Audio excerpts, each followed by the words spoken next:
Death is inevitable, you know. अगर आप born हुए हो तो डेथ भी आएगी ही आएगी. और बहुत बार ऐसे होता है कि हम we run away from death, you know, we don't want to think about death. और वो एंजाइटी पैदा करती है हमारे अंदर. डेथ एंजाइटी बहुत ज़्यादा लोगों को होती है. Now how do we deal with that anxiety? और मैं ये नहीं बोल रही कि इसमें कुछ गुड या बैड है, ऐसा करना चाहिए या नहीं करना चाहिए, बट हम कैसे उस डेथ एंजाइटी को डील करते हैं. One is by procreation and reproduction.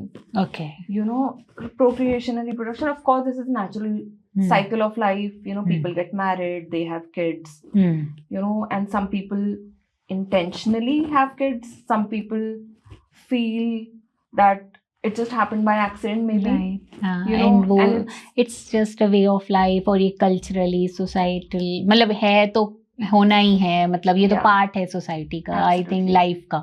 Yeah. Right, that's how. और उसका कई बार ऐसा लॉजिक देते हैं लोग दैट हमारा खानदान कैसे बढ़ेगा. So in a way you are dealing with that death anxiety that I should not die. कोई ना कोई मेरा पार्ट रहना चाहिए, कोई ना कोई मेरा पार्ट होना चाहिए, मेरा कुछ एसेंस लाइफ में होना चाहिए even after I have died. So that's one way of dealing with death anxiety. Another way of dealing with death anxiety is say you are passionate about something, you have maybe authored books, ठीक है, and that will remain forever, maybe at a shelf. You know, that's how you live forever, maybe. Right. Again, another thing is certain beliefs. For instance, people believe in reincarnation. People believe in heaven and hell, life after the death. That's so true. So that is also a belief. इस पे मुझे एक गालिब का शेर याद आ गया है. बिल्कुल इरशाद. कि हमको मालूम है जन्नत की हकीकत, और दिल को बहलाने के लिए गालिब ये ख्याल अच्छा है. That's so true. You know, so हमें मालूम है कि death is inevitable, but at the same time हम उसको डील करने की कोशिश करते हैं with all these things. So that's one, death anxiety. So जैसे हमारी हिंदू फिलॉसफी में तो बहुत ज़्यादा माना ही जाता है रीइंकार्नेशन को या लाइफ आफ्टर डेथ को. ये बोला जाता है कि ये तुम्हारा अभी का ही जन्म नहीं है, अभी तो तुम्हें, तो इसलिए इतना इसके साथ मोह क्यों रखा हुआ है, इतना तुम अटैच क्यों हो रहे हो इस जन्म के साथ कि ये खत्म हो जाएगा. लाइफ में और भी पड़ाव आने, ये सिर्फ एक पड़ाव है, ये अंत नहीं है, ये एक पड़ाव है, और तुम्हें और बहुत रास्ते तय करने हैं. So that's how they tell it. और ये शायद एक थोड़ा सा, जैसे आपने बोला, गालिब मन के लिए ख्याल अच्छा है कि आपको फिर उतना वो नहीं लगता कि ओ माय गॉड मुझे सब कुछ ही अभी करके मरना है. मतलब ठीक है, और भी आगे जाना है ना. Correct. So that's you are saying कि हमारी डेथ की एंजाइटी यहीं से आ रही है कि हमें ऐसा लगता है कि हम खत्म हो जाएंगे, तो हमें जो करना है वो जल्दी हमको कर लेना चाहिए, या हमें अकेलापन नहीं लगना चाहिए, या व्हाटएवर इट इज. और ऑन दैट नोट, जैसे आपने अकेलेपन की बात करी है, एंड सेकंड एस्पेक्ट जो अनसर्टेनिटीज ऑफ लाइफ के बारे में बात कर रही हूँ, वो अकेलापन, आइसोलेशन जिसको हम बोलते हैं. ऑफ कोर्स हमारे फैमिली मेंबर्स हैं, I have a partner, you know, you have kids, we have friends, but at the end of the day हम अकेले भी हैं. मतलब 3 AM thoughts जब आते हैं, मतलब ये है कि nobody else can live or experience life for us. Nobody else can make us feel content with life. At the end of the day हम अकेले हैं. Isolation को हम कैसे डील करें, तो उसके अंदर भी paradoxes हैं, dialects हैं. So for example, of course we are alone, but हम hyper connected भी हैं in today's date. एक और शेर मुझे याद आ रहा है. अकेलेपन से खौफ आता है मुझको, कहाँ हो ऐ मेरे ख्वाबों ख्यालों. तो ड्रीम्स और डिजायर्स जब तक नहीं होंगे तब तक आप बहुत एम्प्टी फील करोगे. तो उस वॉइड को फिल करने के लिए आपको कभी कभी मीनिंग भी चाहिए होता है, जो कि 4th पिलर है जिस पे हम आएंगे. So second was isolation. So how do you deal with that isolation कि आप अकेले हो? How do you sit with that emotion that I am alone? What do I do with this isolation? आप कह रहे हो कि इस आइसोलेशन की वजह से ही हम कहीं ना कहीं बहुत ज्यादा अपने आप को सोशल मीडिया की तरफ, लोगों से कनेक्ट करने की तरफ, रिलेशनशिप की तरफ भागते हैं, हम अपने अंदर नहीं देखते हैं। शायद जहाँ पर हमको शांति मिल सकती है, उस शांति को अंदर ढूंढने के बजाय हम बाहर बहुत सारी चीज़ों में उसको ढूंढना शुरू कर देते हैं, और जिसकी वजह से शायद फिर हम और ज़्यादा अशांत हो जाते हैं। एब्सोल्युटली, बहुत ज़्यादा एक्सटर्नल वैलिडेशन सीख करने लग जाते हैं। राइट। ठीक है, तो वो हो गया आइसोलेशन एंजाइटीज। फिर थर्ड हो गया आपका फ्रीडम। यू नो, फ्रीडम के अंदर भी ये है कि freedom comes with responsibility. Right.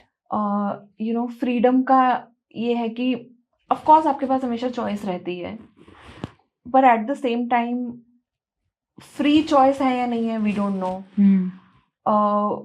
बहुत सारे प्रेशर्स होते हैं, फैमिली प्रेशर्स होते हैं, आप चाहते हो कुछ करना बट आप कुछ और चूज कर लेते हो। और फ्रीडम के एंजाइटीज ये होते हैं कई बारी कि हमें मालूम नहीं होता है कि what do I do with the choice, like how do I make a choice. इतने सारे ऑप्शंस हैं, मैं क्या चॉइस लूँ। और कभी कभी जब हम फ्रीडम को एक्सेप्ट नहीं करते हैं तो हम दूसरे पे बहुत जल्दी ब्लेम करते हैं। And I am not denying और dismissing that people definitely have, say, bad childhood, you know, some past trauma maybe, environment उनको ऐसा मिला, of course वो realities exist करती हैं, but once you have grown up into an adult, now that you know कि ऐसा मेरे साथ हुआ था, now that you know about it, what do you do next? आप क्या करोगे?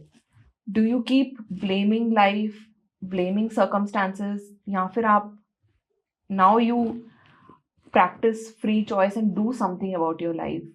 तो वहाँ पर बहुत ज़्यादा एंजाइटी आती है कि मैं अपने फ्रीडम को कैसे जीऊँ, क्या चॉइस लूँ, बिकॉज बहुत ज़्यादा कई बार हम कंफ्यूज हो जाते हैं, हमें खुद ही नहीं मालूम होता हम क्या करें। क्योंकि शायद जैसे आपने बोला कि फ्रीडम जो है चॉइस लेने की है हमारे पास, और चॉइसेस भी हमारे साथ बहुत सारी हैं, पर हर चॉइस के अपने कॉन्सिक्वेंसेस भी हैं, और वो कॉन्सिक्वेंसेस हमको कई बार डरा देते हैं कि अगर ये चॉइस ली, इसका ये कॉन्सिक्वेंस हो गया तो कैसे उसके साथ डील करना है।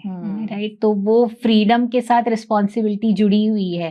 तो अगर आप चॉइस ले रहे हो तो उसकी कॉन्सिक्वेंसेस की भी आपको रिस्पॉन्सिबिलिटी लेनी है। तो वो हमारे लिए एक पैराडॉक्स क्रिएट कर देता है, पैराडॉक्स क्रिएट करता है, बिल्कुल। और कोई कर दे हमारे लिए चॉइस तो हमारे लिए इजी हो जाएगा कि हम उसके ऊपर ब्लेम कर पाएंगे कि कॉन्सिक्वेंसेस की जिम्मेदारी उसकी है।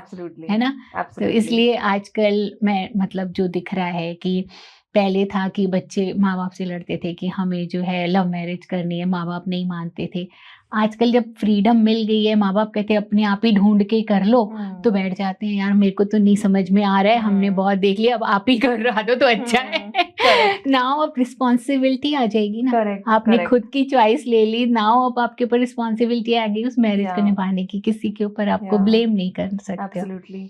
ऐसे मैंने एक ऐसे इंस्टाग्राम पे एक ऐसे मीम वीडियो देखी थी, उसके अंदर it was a very young person, it's a funny meme, मतलब इतना सीरियसली लेने वाली बात नहीं है, बट काफी इंटरेस्टिंग ये था कि वो थेरेपिस्ट के सामने बैठा था और वो बोल रहा था कि मेरे पेरेंट्स ने तो मेरी इतनी अच्छी नर्चरिंग करी है, I had such great childhood, I was accepted, I was given so many choices, but अब मैं क्या करूं, I don't have anyone to blame. क्या करूं मैं अपनी लाइफ के साथ?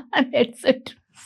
ब्लेम करने के लिए कोई नहीं है, that is the problem that the person has. That's the paradox हो गया। पैराडॉक्स आई नो, है ना। तो ये हो गया आपका you know freedom anxiety. And the last anxiety is search for meaning, क्योंकि according to existentialism there is no innate purpose to life. For example, अगर आप किसी भी species को देखो, dogs, cats, mosquitoes, any species for that, any animal, any insect for that matter, उनका कुछ innate purpose थोड़ा ना है life में. They have just come into life and they will die.